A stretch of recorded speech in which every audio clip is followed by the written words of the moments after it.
Niceness is a trauma response. It is a way of keeping yourself safe from experiencing conflict. Because if you always agree with someone else, there will never be disagreement between each other and yourselves, which could lead to conflict.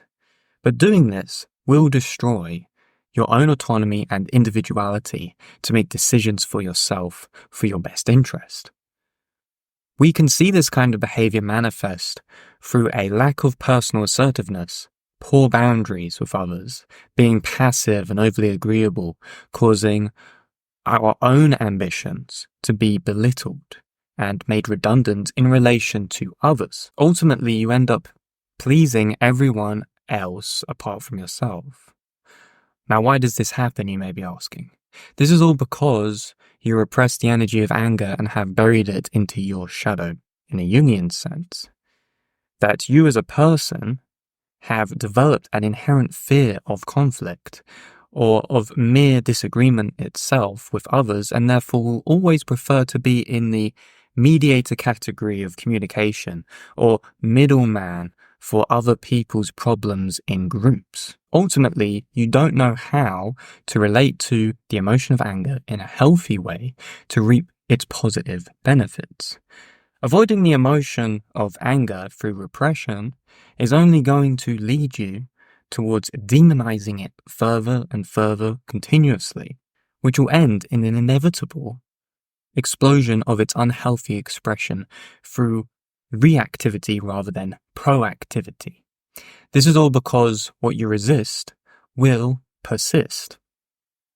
When we want to reintroduce ourselves to repressed instincts or emotions of this kind in any way, shape, or form, we need to do so in a proactive manner. Reactivity is instead the opposite.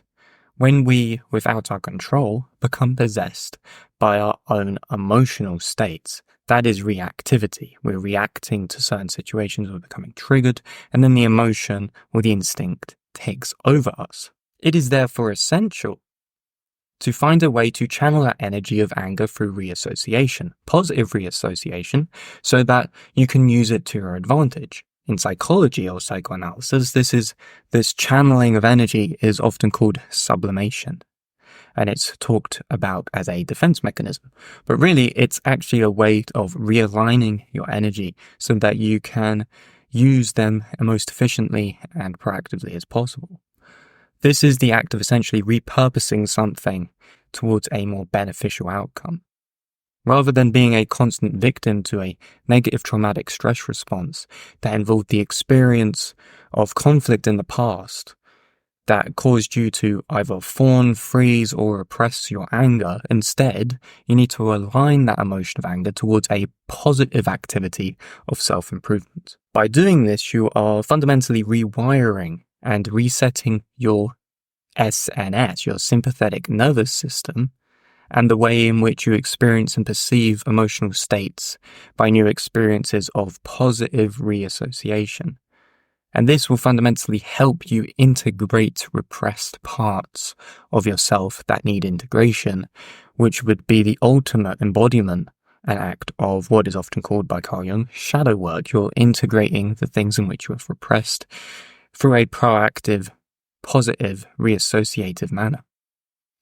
Because what you are doing is you're rediscovering parts of your own humanity that you have repressed out of fear in a more healthy, proactive way.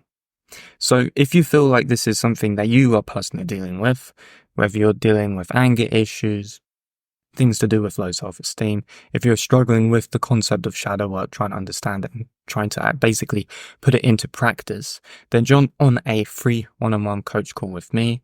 Right by the side here, you'll see all the references, you can see the website and all of this. When you go on the website, you can book in your call and book it in a calendar date that works for you best and a time that works for you best.